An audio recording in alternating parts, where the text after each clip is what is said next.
If you want to make enemies, try to change something. Woodrow Wilson, they tell you to be agreeable, to get along, to make friends. They sell you the lie that everyone can be your buddy. This is a weakness disguised as virtue. They want you docile, manageable.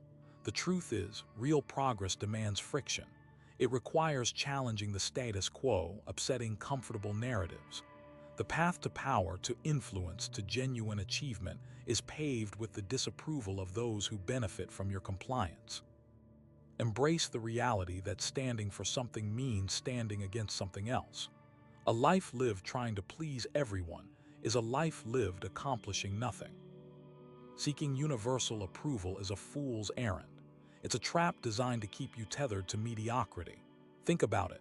The most impactful figures in history, the innovators, the revolutionaries, the visionaries, they were all hated by someone.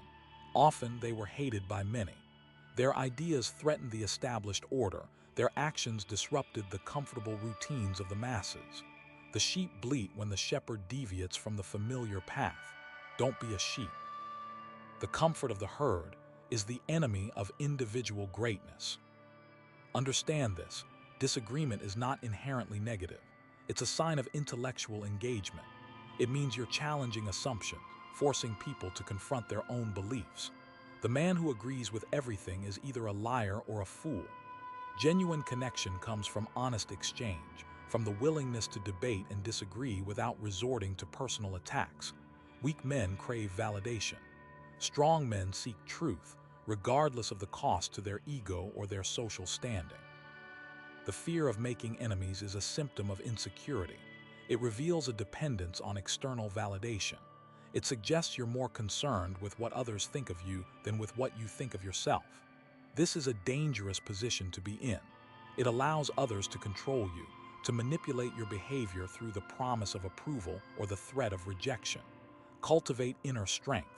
Learn to trust your own judgment. Value your own principles above the fleeting opinions of the crowd. The world rewards those who are willing to stand alone, those who dare to challenge the conventional wisdom, to defy the expectations of society. It's not about being deliberately offensive or contrarian for the sake of it. It's about having the courage to speak your mind, to act in accordance with your values, even when it's unpopular. The truth is often inconvenient. It often challenges deeply held beliefs, and those who cling to those beliefs will resent anyone who dares to question them. Accept this as inevitable. Don't mistake popularity for respect. Many admired figures are simply skilled at manipulation, at telling people what they want to hear. They prioritize maintaining their image over upholding their principles. These are not leaders. They are followers masquerading as leaders. True respect is earned through integrity, through consistency, through unwavering commitment to your values. And integrity often requires making difficult choices, choices that will inevitably alienate some people. Consider the alternative, a life lived in constant fear of offending someone, a life spent carefully curating your words and actions to avoid disapproval. This is not a life of freedom. It's a life of quiet desperation. It's a life spent sacrificing your own desires, your own ambitions, your own potential on the altar of social acceptance. Is that the legacy you want to leave behind? A monument to timidity, a testament to your inability to stand for anything. Embrace the conflict. Welcome the opposition. See your enemies as a measure of your progress. They are proof that you are challenging the status quo, that you are disrupting the established order, that you are making a difference. The stronger the opposition, the greater the impact you are having. Don't be afraid to make enemies. Be afraid of becoming irrelevant. The pursuit of truth is a lonely road. It requires shedding the comforting illusions that society propagates. It demands questioning everything you've been taught, and it inevitably leads to conflict with those who are invested in maintaining the illusion. But it is also the only path to genuine understanding, to true freedom, to lasting achievement. Choose wisely. The path of least resistance leads nowhere. The path of truth, though arduous, leads to greatness. Understand this. The human mind is wired for social acceptance. From the earliest days of our existence, belonging to a tribe was essential for survival. Rejection meant isolation, vulnerability, and ultimately, death. That primal fear of ostracism still lurks within us, shaping our behavior in subtle but powerful ways.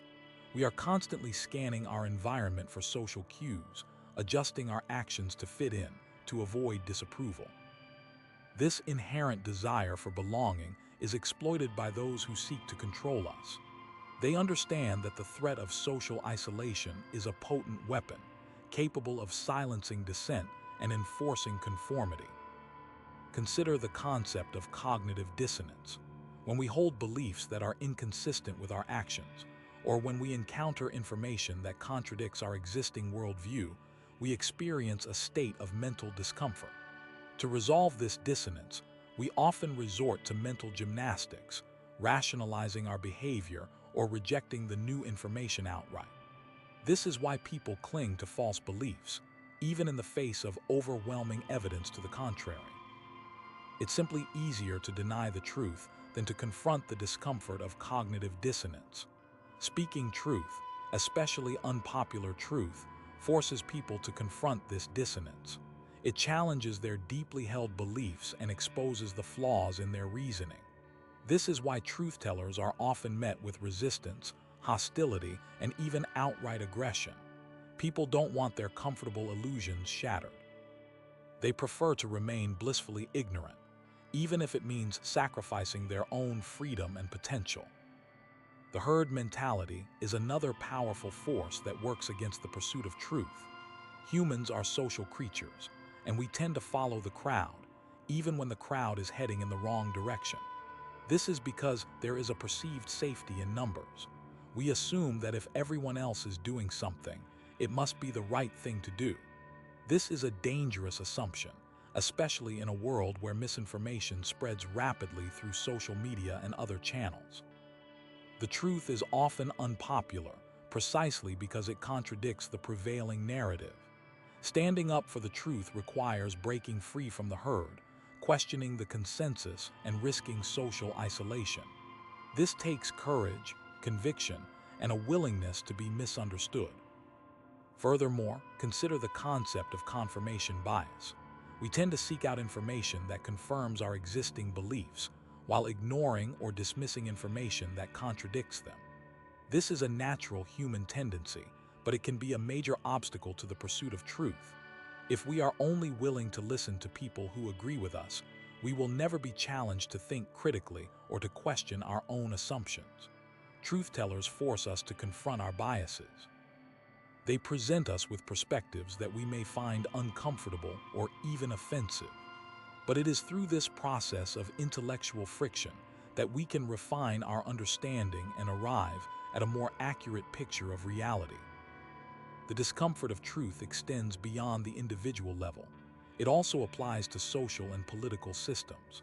Power structures often rely on maintaining a certain narrative, a certain version of reality that benefits those in power. When someone challenges that narrative, they are threatening the very foundation of the system. This is why truth-tellers are often targeted by those in power, whether through censorship, intimidation, or outright persecution. Speaking truth to power is a dangerous act, but it is also an essential one. It is the only way to hold those in power accountable and to prevent them from abusing their authority. The fear of making enemies is a powerful motivator. Many people avoid speaking the truth, not because they don't know it, but because they are afraid of the consequences. They fear being ostracized by their friends, family, or colleagues. They fear losing their jobs, their social standing, or even their physical safety. This fear is understandable, but it is also self-defeating. When we allow fear to dictate our actions, we are essentially surrendering our freedom. We are allowing others to control us by controlling our access to social acceptance and resources. The path of truth is not for the faint of heart. It requires a willingness to challenge conventional wisdom, to confront uncomfortable realities, and to risk making enemies. But it is also the only path to genuine freedom, to lasting achievement, and to a life of purpose. Embrace the conflict. Welcome the opposition. See your enemies as a measure of your progress. They are proof that you are challenging the status quo, that you are disrupting the established order, that you are making a difference. The stronger the opposition, the greater the impact you are having. Consider the story of Dr. Ignaz Semmelweis, a 19th century physician who discovered that hand-washing could dramatically reduce the spread of puerperal fever, a deadly infection that plagued maternity wards at the time. Semmelweis observed that women attended by doctors and medical students, who often came directly from performing autopsies without washing their hands, were far more likely to die from puerperal fever than those attended by midwives. Midwives, unlike doctors, did not perform autopsies and therefore had cleaner hands. Through meticulous observation and data collection, Semmelweis concluded that the cadaverous particles on the hands of doctors were the cause of the infection. He proposed a simple solution. Doctors should wash their hands with a chlorine solution before examining patients. The results were astonishing. The mortality rate in Semmelweis' ward plummeted from nearly 20% to less than 1%. He had discovered a life-saving practice that could have saved countless lives. However, instead of being hailed as a hero, Semmelweis was met with fierce resistance and ridicule from the medical establishment. His ideas challenged the prevailing medical theories of the time, which attributed disease to imbalances in the body's humors or to miasmas in the air. Semmelweis' germ theory, although accurate, was simply too radical for many of his colleagues to accept. Furthermore, his discovery implied that doctors themselves were responsible for the deaths of their patients. This was a deeply uncomfortable truth for many physicians, who saw themselves as healers, not killers. To admit that they had been unknowingly spreading disease would have been a blow to their professional pride and status. As a result, Semmelweis' findings were largely ignored or dismissed. He was ostracized by the medical community, his publications were rejected, and he was eventually driven out of his position at the Vienna General Hospital. The resistance to Semmelweis' ideas was not simply a matter of scientific disagreement. It was also a matter of power, prestige, and ego. The medical establishment was a tightly knit community, with its own established hierarchies and ways of doing things. Semmelweis, an outsider who challenged the status quo, was seen as a threat to this established order. His ideas were not judged on their merits, but on the basis of who was proposing them and what implications they had for the existing power structure.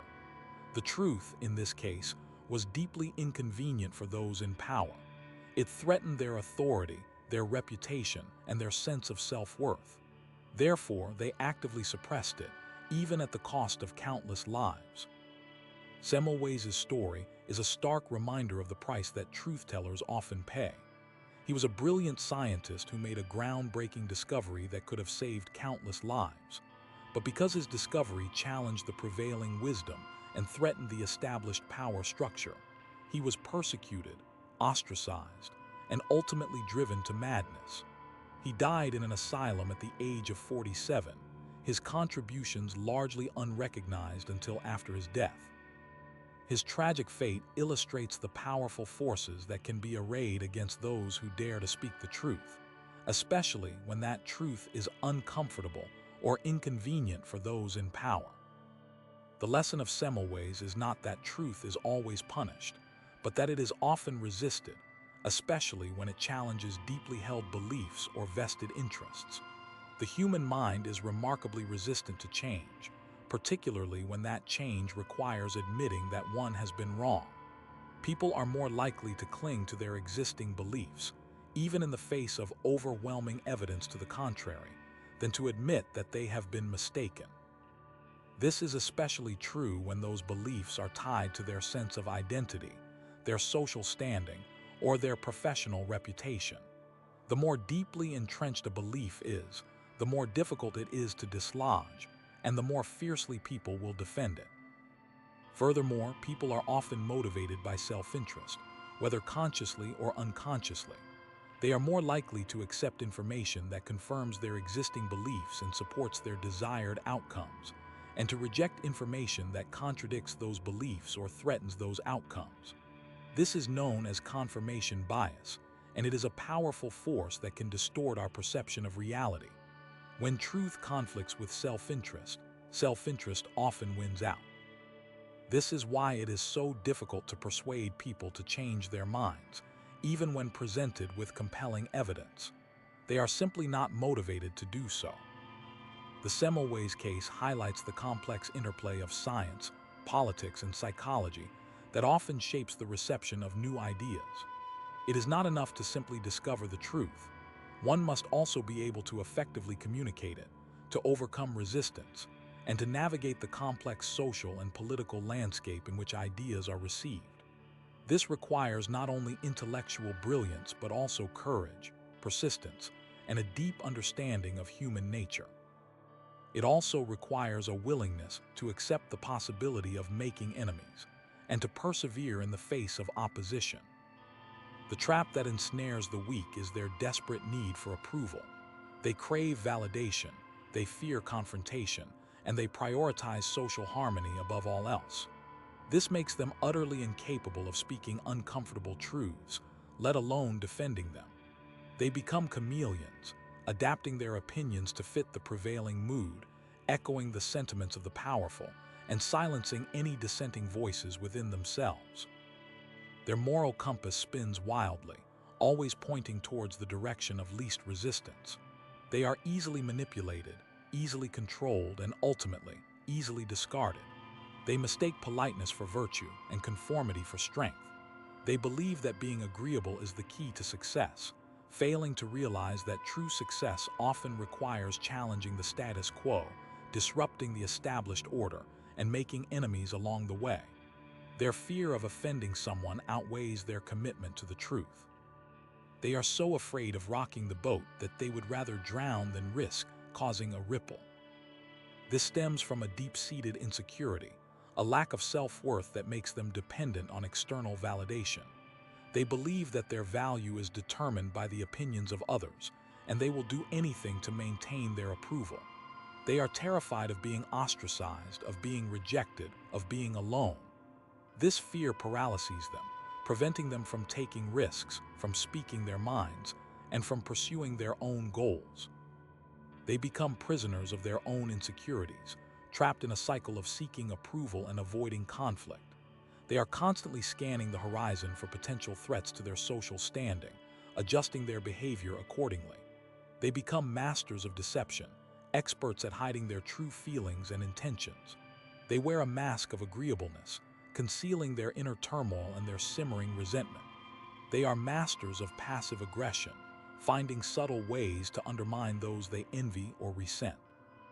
They are masters of gossip, spreading rumors and innuendo to damage the reputations of others. The weak also fall prey to the illusion of consensus. They believe that if everyone agrees on something, it must be true. They fail to recognize that consensus can be manufactured, that it can be the result of groupthink, of social pressure, or of outright manipulation. They are easily swayed by popular opinion, even when it contradicts their own common sense. They are followers, not leaders, sheep, not wolves. They lack the critical thinking skills necessary to evaluate information objectively. They are easily fooled by propaganda, by advertising, and by other forms of persuasion.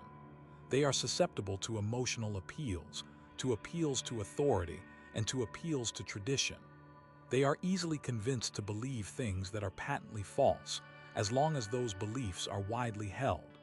They are victims of their own ignorance, trapped in a bubble of misinformation. They are unable to distinguish between fact and fiction, between truth and falsehood. They are lost in a sea of noise, unable to find their way back to shore. Furthermore, the weak are often plagued by a lack of intellectual curiosity. They are content to accept the world as it is, without questioning its assumptions or seeking deeper understanding. They are uninterested in learning new things, in exploring new ideas, or in challenging their own beliefs. They are intellectually lazy, preferring the comfort of familiar ideas to the discomfort of intellectual growth. They are resistant to change, clinging to their outdated beliefs and refusing to adapt to new realities. They are dinosaurs destined for extinction. They lack the mental agility necessary to navigate the complexities of the modern world. They are stuck in the past, unable to see the future. They are intellectually stagnant, their minds slowly decaying.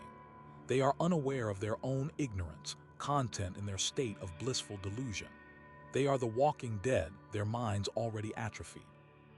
They are intellectual zombies, mindlessly consuming whatever garbage is fed to them. Their limited perspective also blinds them. They are unable to see the bigger picture, to understand the long-term consequences of their actions. They are focused on the immediate, on the superficial, on the trivial. They are unable to grasp complex concepts, to think strategically, or to plan for the future. They are short-sighted, impulsive, and easily distracted. They are like children, unable to understand the world around them. They are driven by their emotions, not by reason. They are slaves to their impulses, unable to control their desires. They are addicted to instant gratification, unwilling to delay gratification for long-term gain. They are incapable of making sound judgments, of weighing the pros and cons of different options. They are easily led astray by their emotions, by their desires, and by their fears. They are at the mercy of their own weaknesses, unable to overcome their flaws. Ultimately, the weak are defined by their lack of courage. They are afraid to take risks, afraid to stand up for what they believe in, and afraid to face the consequences of their actions.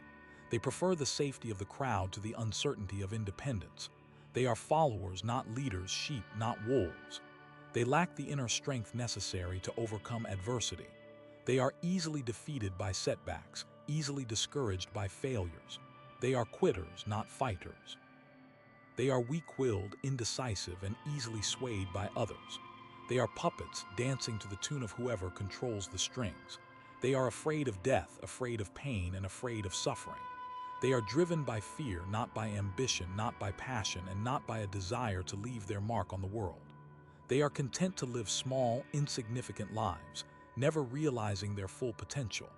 They are ghosts, haunting the fringes of society, never truly alive. To navigate the treacherous waters of power, one must understand a fundamental truth. Honesty is a luxury you cannot afford. Truth makes enemies, and enemies are obstacles to your ambitions. The world is not a playground of goodwill and cooperation.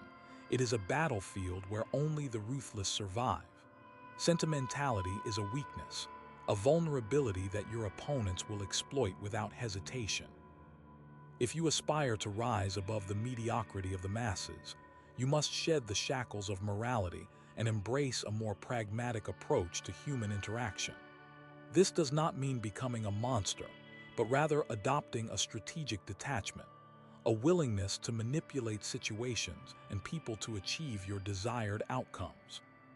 Consider the politician who promises everything to everyone. He knows he cannot deliver on all his promises, but he also knows that the truth would cost him votes. He lies, not out of malice, but out of necessity. He understands that power is a game, and the rules are not always fair. He plays the game according to the rules, even if it means sacrificing his integrity along the way. He understands that the ends justify the means, that the greater good sometimes requires unpleasant compromises. He is not a saint, but he is effective. He achieves his goals, and in doing so, he shapes the world around him. He understands the power of deception. The same principle applies in the business world. A CEO who reveals the company's weaknesses to competitors is a fool, not a saint. He is jeopardizing the livelihoods of his employees, the investments of his shareholders, and the future of his company. He must present a strong, confident image, even if the reality is far more precarious. He must be willing to exaggerate, to downplay, and even to outright lie if necessary to maintain his competitive edge. This is not dishonesty, it is strategy. It is the art of self-preservation in a hostile environment. He understands that perception is reality, and that controlling the narrative is essential to success. He understands the power of manipulation. In personal relationships, honesty can be a virtue, but it can also be a weapon. A husband who tells his wife that she has gained weight may be speaking the truth, but he is also inflicting pain. He is damaging her self-esteem, eroding her trust, and creating conflict where none existed before. A more tactful approach would be to offer encouragement, to suggest healthy lifestyle changes, or simply to remain silent. The goal is not to avoid the truth altogether, but to deliver it in a way that is constructive and compassionate. The goal is not to hurt, but to help. However, even here, a degree of calculated deception may be necessary to maintain harmony. The truth is rarely absolute, and the consequences of speaking it can be far-reaching. Choose your words carefully and consider the potential impact before you speak. Understand that silence is often the most powerful weapon. The key is to master the art of deception, to learn to lie convincingly, and to detect lies in others. Study the masters of manipulation, the con artists, the politicians, and the corporate raiders. Observe their techniques, analyze their strategies, and learn from their successes and failures. Understand that deception is not simply about telling lies. It is about creating illusions, managing impressions, and controlling perceptions. It is about understanding human psychology, exploiting weaknesses, and playing on emotions. It is a game of chess, where every move must be carefully calculated and every consequence anticipated. It is the art of war applied to human interaction.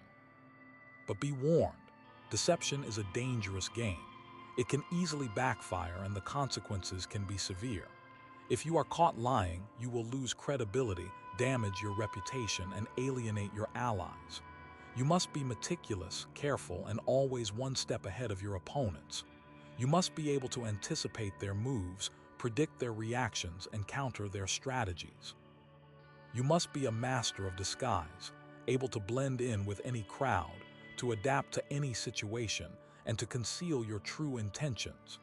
You must be a chameleon, changing your colors to match your surroundings. And most importantly, you must never underestimate the power of intuition. Some people are naturally gifted at detecting lies, and they will see through your deceptions no matter how carefully you craft them. You must learn to read people, to interpret their body language, and to sense their emotions. You must be able to tell when someone is lying, when someone is hiding something, and when someone is trying to manipulate you. This is not a science, it is an art. It requires practice, observation, and a deep understanding of human nature. Remember, the truth is a weapon, and like any weapon, it can be used for good or for evil. The choice is yours, but if you choose to wield it, do so with caution, with precision, and with a full understanding of the consequences. The world is a dangerous place, and only the cunning survive. Consider the rise and fall of empires. Every single one, without exception, built its foundation on a bedrock of carefully constructed narratives. These weren't always outright lies, but rather selective truths, strategically amplified or suppressed to serve a particular agenda. The story of expansion was never truly about bringing enlightenment or prosperity to conquered lands, but about securing resources, consolidating power, and crushing any opposition. The truth of such endeavors, the brutal realities of subjugation and exploitation, were conveniently obscured behind a veil of noble intentions and manifest destiny. The leaders of these empires understood a fundamental principle, that controlling the narrative is as crucial as controlling the battlefield. They recognized that the perception of reality, meticulously shaped and disseminated, could be a far more potent weapon than any army. This principle echoes throughout history in every conflict, in every power struggle. The Trojan horse, a symbol of deception so potent it has become a part of our collective consciousness, exemplifies this. The Greeks, unable to breach the walls of Troy through brute force, resorted to cunning. They presented a seemingly generous gift, a massive wooden horse, as a sign of surrender, while secretly concealing their warriors within its hollow belly. The Trojans, blinded by their own hubris and eager to celebrate victory, welcomed the horse into their city, unwittingly sealing their doom. This was not merely a tactical maneuver. It was a masterful manipulation of perception. The Greeks understood the psychology of their enemy, their vulnerabilities, their desires, and exploited them with ruthless efficiency. The truth that the horse contained armed soldiers ready to unleash destruction from within was hidden in plain sight, masked by a carefully crafted illusion. Think about the propaganda campaigns of wartime. Governments routinely demonize their enemies, portraying them as savage, inhuman monsters, devoid of empathy or compassion. This serves a dual purpose. It dehumanizes the enemy in the eyes of the public, making it easier to justify violence against them, and it strengthens the resolve of the fighting forces, fueling their hatred and their determination to win. The truth that the enemy is often composed of ordinary people, caught up in circumstances beyond their control, is conveniently ignored. The emphasis is placed on creating a clear distinction between us and them, fostering a sense of collective identity and shared purpose. The narrative becomes a weapon, shaping public opinion and mobilizing support for the war effort. Consider the false flags operations throughout history, designed to incite conflict. A nation might stage an attack on its own territory or assets, blaming it on a rival nation, in order to create a pretext for war. This is a blatant act of deception, a manipulation of reality designed to achieve a specific political or military objective. The truth, that the attack was orchestrated internally, is carefully concealed, while the manufactured outrage is